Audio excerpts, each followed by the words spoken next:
Passato Prossimo e Imperfetto. Today we're going to discuss when to use Passato Prossimo and when to use Imperfetto when I'm describing some events in the past. Let's first take a look at when we use Imperfetto. Now, if you are a speaker of Spanish or French, the difference between those two tenses is pretty much the same in Italian, so you can rely on your instinct in Spanish and French to determine in Italian when to use each of these tenses. Imperfetto is used to describe repeated and habitual actions in the past. Imagine it as a loop of something that keeps happening over and over and over again, something that happens on a regular basis. In English, we will say, for example, when I was little, I used to do something. Or even last year, I used to do something. And that is imperfetto in Italian. Here we have an example. Quando ero piccolo, giocavo al parco ogni giorno. I used to play in the park every day. And normally, I will have some kind of marker of repetition in this sentence to indicate that this is a repeated action.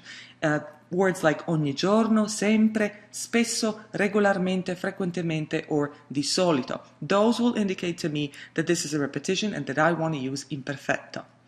Another case where I use imperfetto is for descriptions. Descriptions of people, their age in the past, their physical or mental state in the past, descriptions of weather or time or date, all in the past, or descriptions of scenery.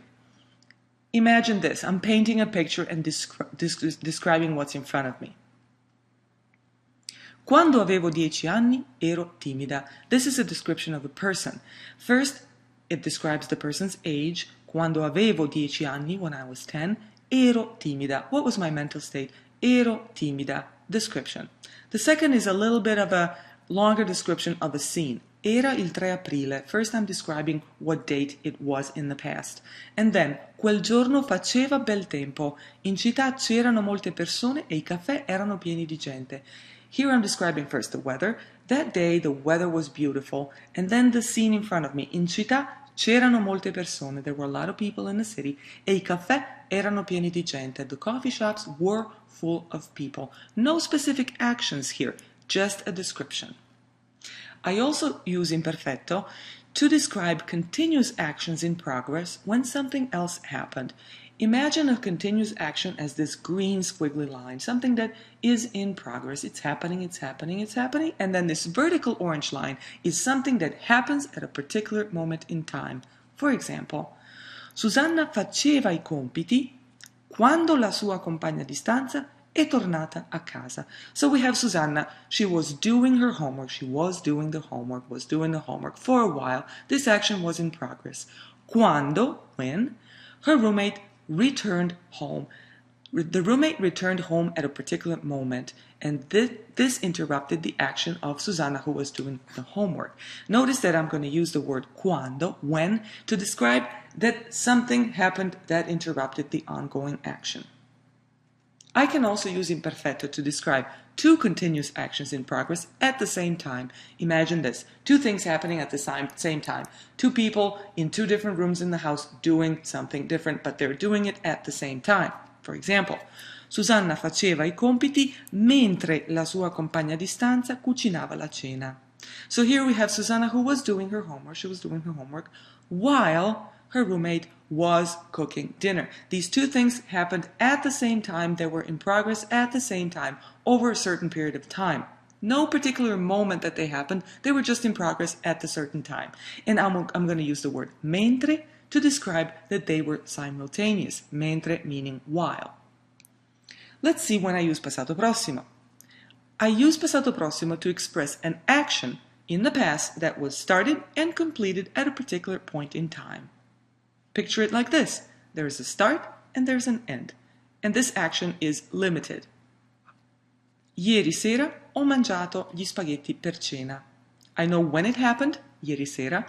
What I did, ho mangiato, it's a particular action, gli spaghetti per cena. So, this is what I did last night. It was begun and ended last night. I can also use Passato Prossimo to describe several actions that started and completed at a particular point in time. A series of actions. They all happened at that time and did not repeat again. For example, ieri Lucia è andata al cinema, ha visto un bel film Poi è tornata a casa, ha fatto i compiti e si è addormentata a mezzanotte. So these are the things that Lucia did yesterday. She went to the movies, then she saw a film, then she returned home, she did her homework, and she fell asleep at midnight. So boom, boom, boom, boom, boom. 5 actions that happened in a sequence at a particular point in time. That is Passato Prossimo. So to recap, Imperfetto, these are the situations. The first is that loop, meaning habitual, repetitive actions. The second one is a description, and I'm describing a scene that I'm seeing in front of me. The third situation is a continuous action in progress, interrupted by another action. And the fourth scenario is 2 simultaneous continuous actions in progress at the same time. Whereas Passato Prossimo, I'm going to use to describe one single action that happened at a particular point in time. It was started and ended at that particular point in time, or a series of such actions. If you still have follow-up questions after this presentation, please email me.